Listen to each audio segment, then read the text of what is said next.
tea. On today's menu, we'll have a selection of finger sandwiches, cucumber dill, Coronation chicken, my favorite, egg sandwich, smoked fish, and a spinach feta pastry.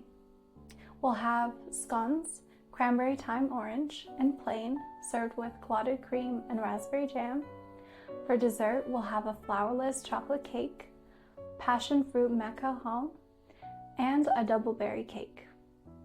We'll start by melting the Belgian chocolate with butter and stirring in milk. When you taste this cake, you'll never guess it's completely flourless and gluten-free. It's that indulgent. The secret is separating the egg whites from the yolks, whipping the whites until they form stiff peaks. I'll then mix melted Belgian chocolate with the yolks, fold in the whipped whites, and bake. Once the cake has cooled, slice into thirds or fourths. Pair the filling with Belgian chocolate and 35% whipping cream. Layer the cake and glaze it with a glossy chocolate finish. The glaze is made with raw cacao powder, sugar, water, whipping cream, and gelatin. I let it rest, slice it thin, and garnish with gold leaf.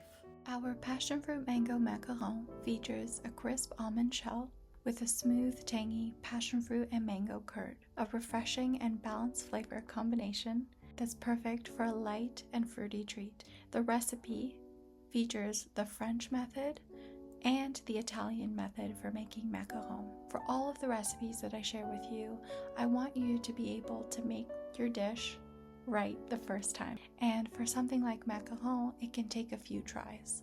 But with straightforward guidance, I know that you can do it. When whisking your egg whites, you'll want to whisk until you form stiff peaks.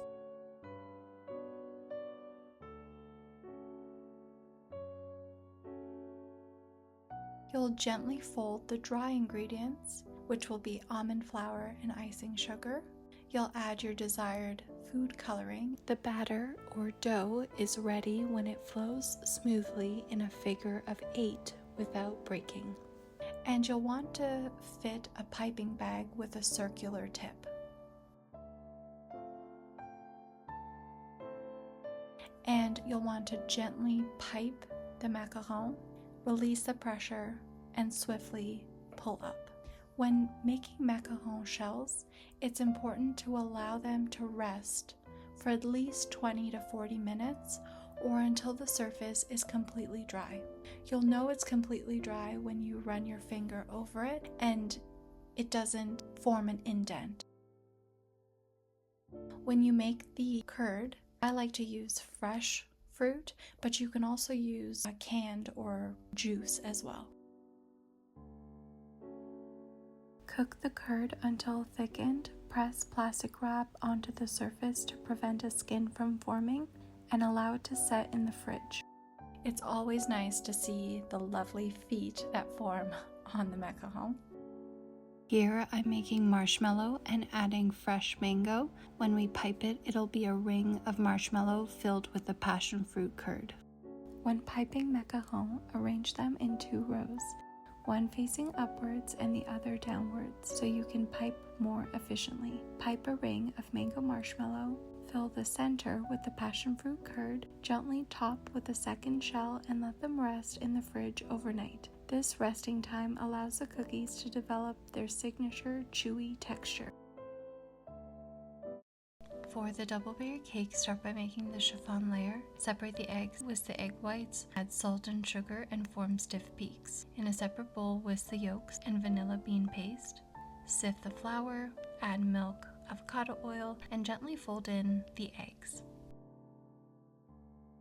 Pour the batter on a parchment-lined baking tray and tap to remove any air bubbles. Bake, then cool. Make the raspberry strawberry coulis by simmering frozen berries and sugar, then add lemon juice.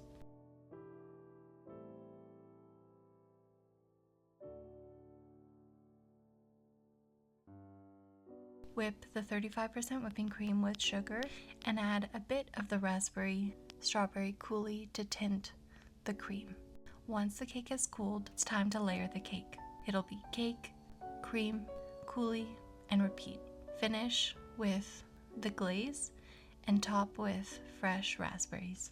It's important to chill the cake and then slice.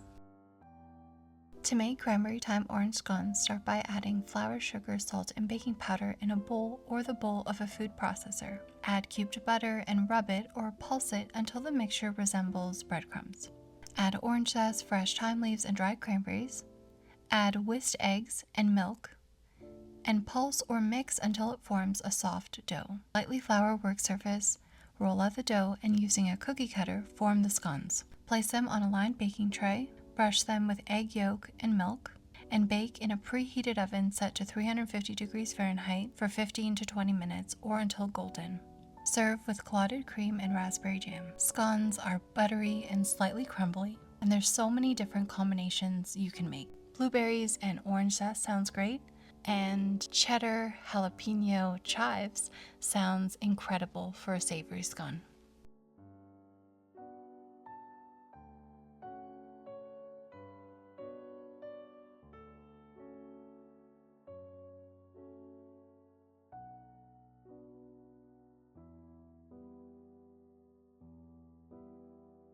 For classic finger sandwiches, I use white and multigrain bread.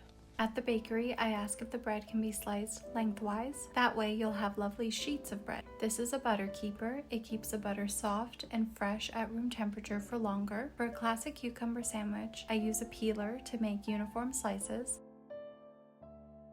For Coronation Chicken, my favorite, I use mango chutney, diced chicken breast, good curry powder, mayo, slivered almonds, cilantro, and sultans. For egg sandwich, I use hard-boiled egg, mayo, mustard, salt, pepper, and thyme.